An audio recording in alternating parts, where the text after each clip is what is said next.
noches. El día de hoy, las alumnas Antonia Monserrat Morales Cárdenas y Rosario del Carmen Serino más haremos una entrevista que consiste en hacer unas pequeñas preguntas a un psicoterapeuta. El día de hoy está aquí presente con nosotros la doctora Rosa del Carmen Ramírez. Agradecemos mucho el tiempo que se tomó en la entrevista. Y esto es de la materia Método de Intervención Psicoterapéutica 1, a cargo de la profesora María Luisa Hernández Isidro. Muchas gracias por el tiempo. Como primera pregunta, me gustaría saber cuál es su enfoque terapéutico y cómo lo utiliza con sus pacientes. Ok, el enfoque terapéutico que yo utilizo, pues, es el humanista.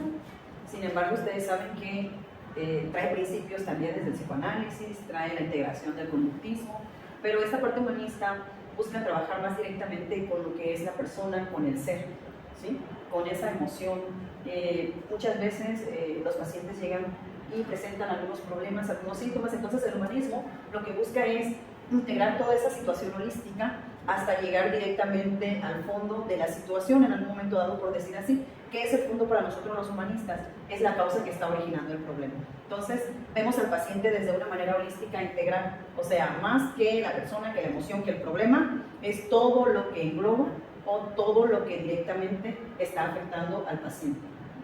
¿Cómo describiría a los pacientes al inicio de un proceso terapéutico? Los describo, en su mayoría, los describo incierto, porque si bien es cierto, presentan la problemática, ellos se encuentran escépticos hasta cierto punto de lo que es la psicología, ¿sí? De lo que es el proceso. Sin embargo, después de explicarles, de presentarnos, de decirle nuestro sistema o nuestro encuadre de trabajo, ya ellos empiezan a mostrar un poquito de confianza. ¿Qué te puedo decir? En una tercera sesión, ¿sí? Dependiendo de qué es lo que vamos haciendo desde la entrevista propia hasta la evaluación o el diagnóstico que queramos tener de ellos. ¿Y siempre regresan los pacientes o ya en la primera sesión ya no regresan? No, regularmente, he tenido pacientes, por ejemplo, que vienen de Guadalajara, referidos por su familia, que han trabajado conmigo, y entonces ellos vienen y se instalan acá, por ejemplo, 15 días. En esos 15 días lo que hacemos es aplicar algo que está asociado a la terapia breve. Entonces, digamos que las sesiones que ellos logran trabajar acá son las sesiones donde se les da las herramientas básicas para que ellos puedan tomar decisiones y resolver sus problemas. Es raro que un paciente no regrese, puesto que tiene la necesidad y la problemática, pero en algún momento pudiese presentarse que el paciente no regrese en el caso de los jóvenes cuando lo traen los papás. Cuando los papás traen al chico o a la chica creyendo que es el problema, y en la entrevista pues resulta ser que el problema es el sistema familiar, ¿no? Entonces, de salida se le da al papá o a la mamá una posible terapia, ya sea de pareja madre-hijo, ya sea de pareja padre-hija, o inclusive se ha llegado a hacer la propuesta de terapia familiar. Ahí es donde el papá ya no acepta, ya no está de acuerdo, y entonces, o sea, yo quiero que usted arregle el problema de él, o sea, mi situación en casa la quiero seguir teniendo así, ¿no? Pero igual ya es libre elección de la familia o de la persona que lo lleva. En caso de que se tome la decisión de llevar una continuidad de terapia, ¿usted viene el servicio o los canaliza con otro especialista? No, yo siempre he dicho, o sea, el trabajo terapéutico tiene mucho que ver desde el primer momento con la empatía, en este sentido. Si el paciente por alguna razón no se encuentra a gusto o no quiere trabajar, por ejemplo, pacientes hombres, cuando tocan terapeutas mujeres, el tabú sigue, entonces, así como que no quieren ellos dar a conocer su problemática, y esto tiene que ver mucho con la sexualidad, entonces hacen como que juegan, no se da cuenta, entonces como lobos cazadores, entonces pues uno les dice, mire, si prefiere trabajar esta situación con un hombre, entonces yo le puedo canalizar, entonces, pero aquí se le hace la propuesta porque de entrada se identifica la problemática en la misma evaluación. Bueno, hablando sobre canalizar, pues, ¿cómo determina qué pacientes reenviar a otros terapeutas? Ok, es que mira, no nada más a otros terapeutas, también a otras disciplinas. Ejemplo, con tu ginecólogo, en el estado cuando la mujer pasa, por ejemplo, en etapas premenopausia, menopausia, posmenopausia, a veces las cuestiones de desajuste tienen que ver más con la cuestión hormonal. Entonces sí es importante, independientemente que lleven la terapia, es importante canalizarlas con su médico general y o con el ginecólogo.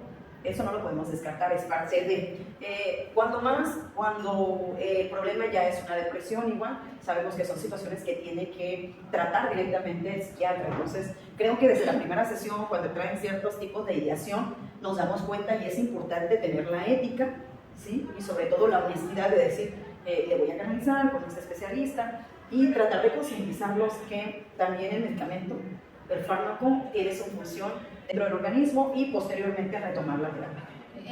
También igual pueden entregar nutriólogos en casos de problemas de peso. Ok, con los atracones de comida, con los trastornos alimenticios. Ahí se puede, normalmente a mí los pocos que me han tocado están referidos ya por el médico general o por el nutriólogo. Entonces sí llevan ya un control, por ejemplo, o me han tocado casos de Ciudad de México, de personas de Ciudad de México que ya llevan el control de la nutrióloga y la nutrióloga las manda a terapia. Entonces también en la terapia gestal trabajamos esta parte de ver la psicología que tiene el alimento para la persona cuando hay un trastorno. Entonces nos toca trabajar esta integración para ver qué es lo que está pasando con la persona. A su experiencia, ¿usted cómo describiría cuando un paciente lleva mal tratamiento terapéutico? Cuando un paciente lleva mal el tratamiento terapéutico, es que el trabajo de la terapia es que el paciente logre darse cuenta y logre generar el cambio, el insight que le llamamos nosotros.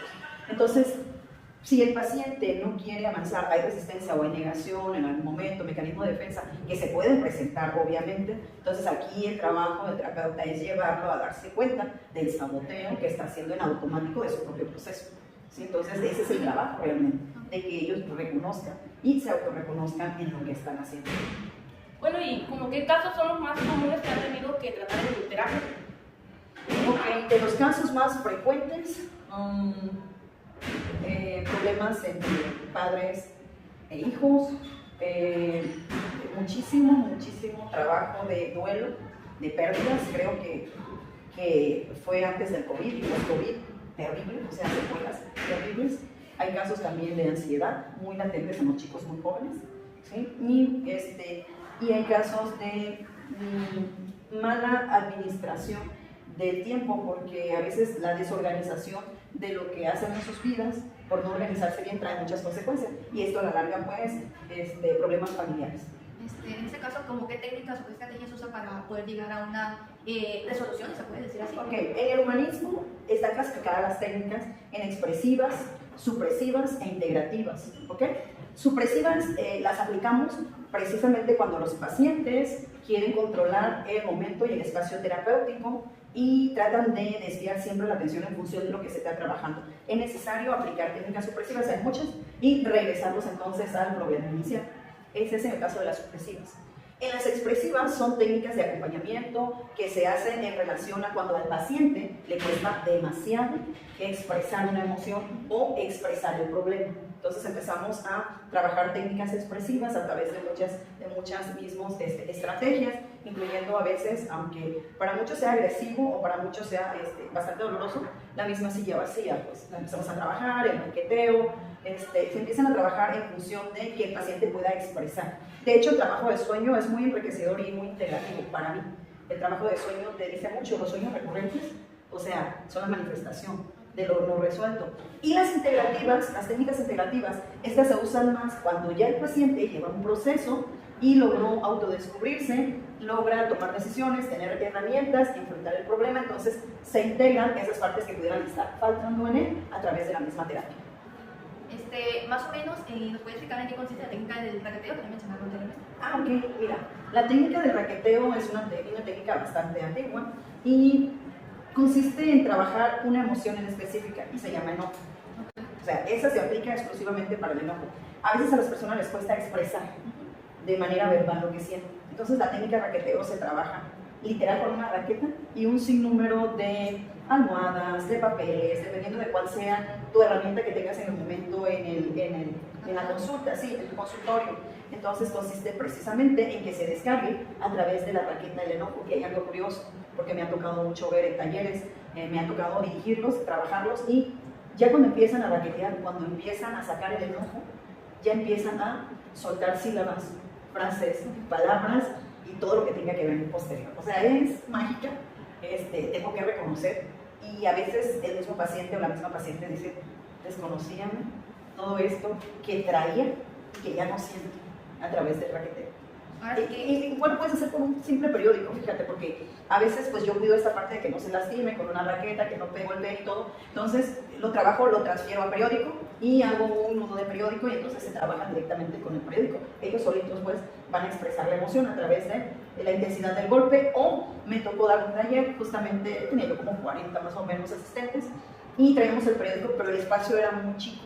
Entonces, el taller era de pareja, entonces el taller estaba casi cerrando, necesitaba trabajar raqueteo para mucha gente, pero como eran demasiados, entonces yo estaba sola, tenía que trabajar el raqueteo y lo que hicimos fue, en lugar de golpear, rasgar el papel, pues la hoja del periódico, porque había encargado un periódico. Si tú hubieras visto que llegó un momento de tanto enojo, de tanto coraje, casi de 40 gente, que el lugar quedó totalmente impregnado de pequeños papeles. Llegó un momento en que ya no nos veíamos de tanto que lograron ellos rasgar. Entonces, creo que en terapia muchas de las cosas que yo he aprendido a través de mi formación es que de cada elemento que tengas, utilízalo como un recurso. Bueno, para mencionar esto, ¿cómo usted percibe, cómo ve a los pacientes cuando finalizan el proceso terapéutico? Ok, los veo con otra cara, en el sentido de que me ha tocado gente muy dura, o sea, muy dura, empresarios que tienen un corte militar, empresarios que trabajan 24/7, gente que anda con radios, con escoltas, y entonces llegan a consulta de entrada porque ya no aguantan la problemática, la situación, y luego con una cara terriblemente dura, o sea, terriblemente de enojo, de dolor, y ya en la tercera o cuarta sesión ya bien libres, bien deliberados. Entonces yo los hago que se den cuenta de esta situación, ya los veo cuando su proceso terapéutico termina, ya los veo más tranquilos, más congruentes, más felices y con mucha decisión para poder decidir o hacer una toma de decisión. Entonces, sí, es impresionante el cambio que da el ser humano cuando realmente logra hacer proceso. De verdad, yo siempre lo he dicho, me falta hacer mi libro documentario, pero cada paciente es diferente. O sea, sin duda alguna, cada paciente es diferente y cada paciente responde y evoluciona desde su propio recurso. Sí. Bueno, y hablando de eso, en caso de que note que la sesión como que no avanza, no progresa por más de 3, 4 ocasiones, ¿qué se hace en ese caso? Ok, bueno, eso es importante. Cuando el paciente no quiere cooperar, está ahí por condición, ejemplo, terapia de pareja, ¿no?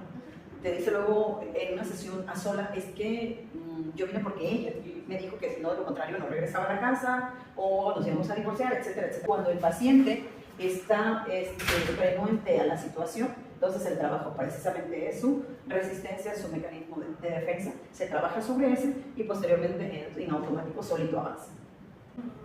Bueno, una pregunta más sería, ¿cómo se organiza la terapia? Ok, el humanismo tiene ciertos pasos, ¿ok?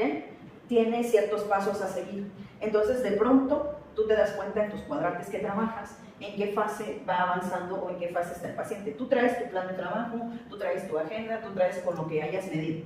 Tú ya traes el diagnóstico, o en el caso de conductismo, porque el humanismo no se pelea del psicoanálisis, no se pelea, no, o sea, la gente piensa o cree que el humanismo está peleado al psicoanálisis. Claro que no, también trabajamos con el inconsciente. O sea, aunque algunos ejercicios dentro de las técnicas tienen que ver con el trabajo de hipnosis ericksoniana, tienen que ver con el sueño propio, o sea, también se extrae esa parte que el psicoanálisis determinó desde un principio, ¿no? No estamos peleados con esa teoría, al contrario, la integramos. Entonces, aquí lo que hacemos es también nuestro plan de trabajo, también nuestras estrategias, también nuestros condicionamientos que hacemos, o sea, todo lo integramos. Entonces, cuando tú traes el plan de trabajo y vas a la consulta, tú ya sabes en qué parte del propio proceso se encuentra el paciente. Entonces, tú tratas, como lo marca el humanismo, de ir dando seguimiento en función de lo que gira las esferas mismas de los cuadrantes que estableciste. Ejemplo, no sé, se me ocurre en este momento. Tú sabes que de entrada hay algo que le llamas caldeamiento en específico, ¿no? Tú sabes que sigue el caldeamiento específico, movilización de la energía. O sea, y tú te das cuenta cuando el paciente va llevándose solo en automático cada una de las fases. Digamos que es como la parte tanatológica. ¿Puede haber regresión? Sí. ¿Puede brincarse uno? También. O sea, eso es natural. Cada organismo va a responder de diferente manera y cada pensamiento va a ir fluyendo de acuerdo al mismo sistema que vayas proporcionando. Pero sí llega un momento donde dices, apertura, cierre. Ese es un hecho.